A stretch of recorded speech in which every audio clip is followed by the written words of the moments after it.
দেখেছো এটাকে কি পাতা বলে তোমরা জানো? এটাকে পুঁই পাতা বলে। এই পাতারই আজকে বড়া বানাবো।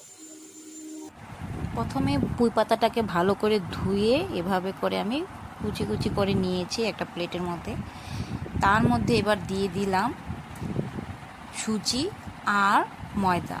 এবার দিয়ে দিচ্ছি স্বাদ মতো লবণ, শুকনো লঙ্কার গুঁড়ো, হলুদের গুঁড়ো আর চিলি ফ্লেক্স দিয়ে ভালো করে মেখে কড়াইতে তেল দিয়ে তেলটাকে গরম করে নিয়েছি। এবার বড়াগুলো দিয়ে দিচ্ছি এক এক করে। কে কে এরকম পুঁই পাতার বড়া খেতে ভালোবাসেন অবশ্যই কমেন্টস করে জানাবেন বন্ধুরা। আমি কিন্তু খুব ভালোবাসি পুঁই পাতার বড়া খেতে। তো এক পিঠ হয়ে গিয়েছে, আরেক পিঠ উল্টিয়ে দিয়ে তো বড়াটা রেডি হয়ে গিয়েছে। এবার আমি নামিয়ে নিচ্ছি। এরকম করে বাকিগুলোও আমি ভেজে নিয়েছি। কি